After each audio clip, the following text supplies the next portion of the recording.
Reapers are legion and all that profound superiority networked hive mind machine stuff. It refers to the cycle of destruction as being absolute, that they created the citadel, the mass relays, and left everything for organics to grow along a path they so chose, which isn't exactly very clear. This is a very odd though efficient way of explaining the existence of the Mass Effect universe, instead of simply resorting to technobabble and various other kinds of science fiction exposition, which is there too. All we have to do in this case is point to this thing and say, he and his god buddies did it.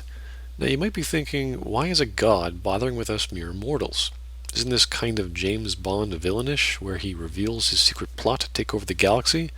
Well, that's the point. Sovereign doesn't really care about us. It sees us as things to harvest, or more directly, before us, you are nothing. So really, Sovereign doesn't give a crap who we are, because according to it, this cycle has been going on for so long. It sees organic life as nothing. This exposition answers the question as to why Saren was trying to research indoctrination, to figure out what it does to organic minds, especially his, because of this thing. This implies Saren is still in control of his mind and is desperately seeking to save himself.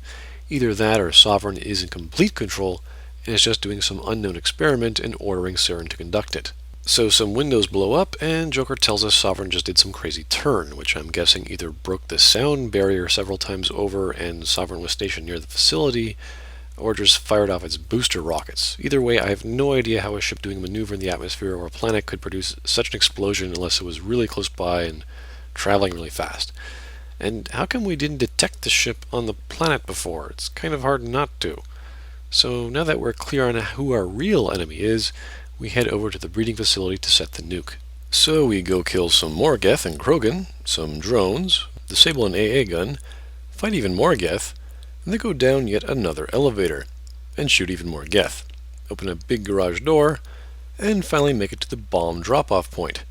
So the Normandy lands, some gray shirts help move the bomb in place, and our Alliance soldier starts arming it.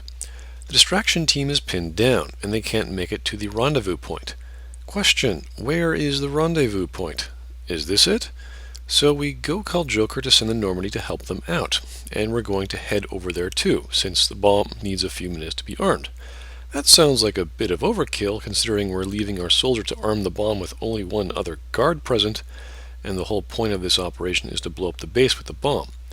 Again, the issue becomes why we couldn't use the rest of our squad, or our gray shirts. Considering one gray shirt is being used, why not two? Or leave the three guys here that help carry the bomb in place? Hell, we've got dozens of guns and armor for them.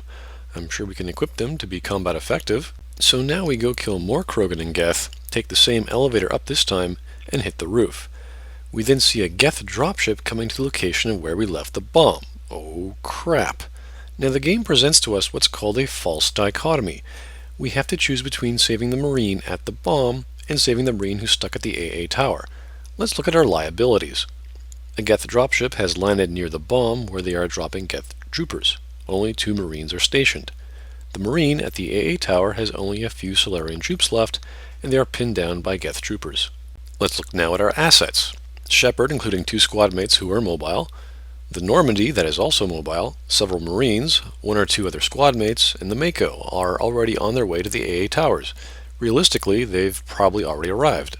Also consider at this point in time, Shadow Team, that is Shepard's squad, hasn't necessarily been discovered yet, although I find that hard to believe since we've been fighting Geth and taking out several key points along the way as they've been chasing us. Although the enemy has located the bomb, or at the very least the enemy is dividing its forces to deal with it. Whether we go to the AA towers or the bomb site, Shepard and the Normandy both go to the same location, even though each is just as capable of dealing with both scenarios. Now you might be thinking, if Shepard goes back to the bomb, how the heck can Shepard and the 2 squad mates deal with the Geth dropship? Well, in a side mission called Geth Incursions, they do that on several occasions.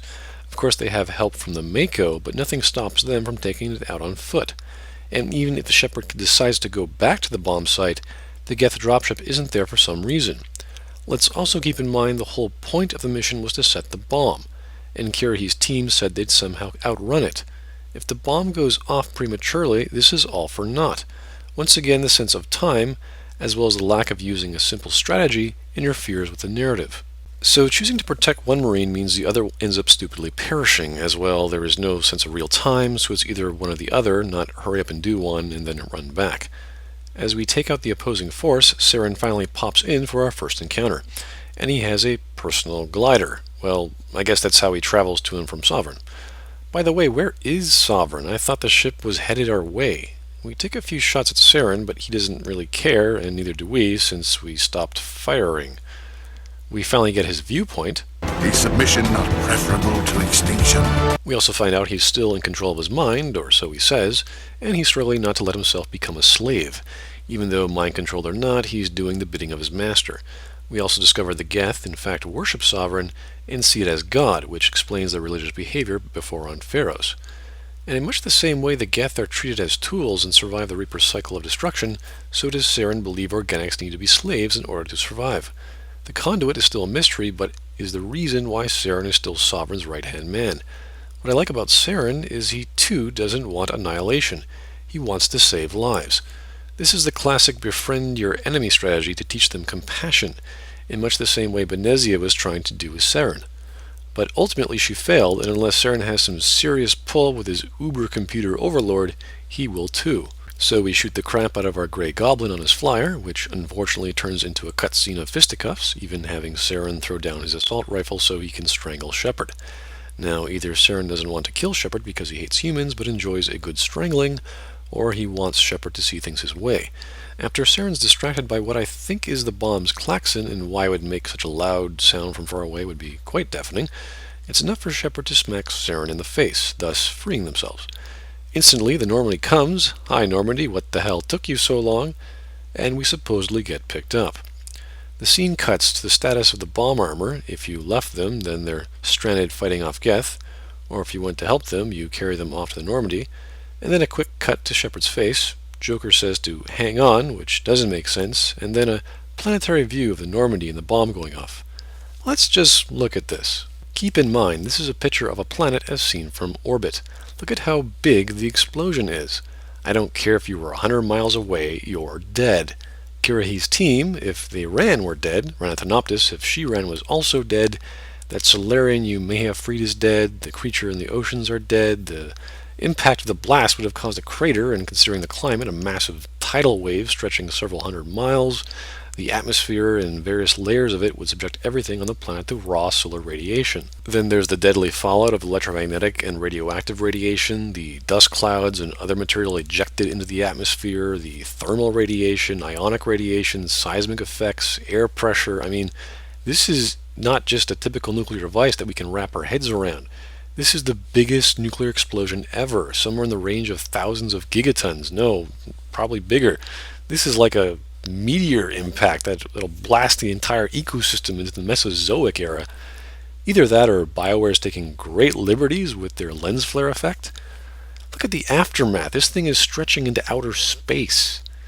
We wanted to blow up a base, not an entire continent, and doom the entire tropical ecosystems into a planetary nuclear wasteland. What the devil was Kirahi thinking? Although now that I think of it, Salarians are known for their large-scale screw-ups. Hey, how the hell are you guys still alive? How did you outrun the blast? When did we pick you up? So we're back on the ship, and Ashley might get all flustered if you're in a relationship with her because we actually say we'd never let Ashley die, and she will comment, I know, and I'm grateful, but Caden died because of me, because of us. Coupled with her whole backstory, she also has that whole martyr complex going for her over trying to honor the sacrifice her grandfather made for the Alliance. Shepard lays down the line, reminding her that it isn't her fault, and what the public did is completely out of her control, and she shouldn't have to sacrifice herself because of it. This is actually a really good scene with Ashley, as this was essentially her Lieutenant Dan moment. This is a very well thought out way of doing optional side character development in the main story, by bringing in side story exposition into it. Due to the new beacon vision, Uliara says we should meld our minds again, and then she gets all flustered. Luckily for us, she's a Prothean researcher, so we can at least make sense of what's going on, or at least determine that the conduit is located on a planet called Ilos, which links to the Mu relay.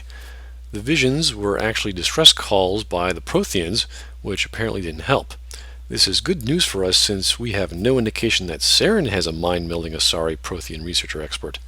Or maybe he's not a brick like Shepard is. Either way, this moment defines Shepard as being plot integral. Without the two beacon visions and the cipher, Liara would never be able to determine where the conduit is.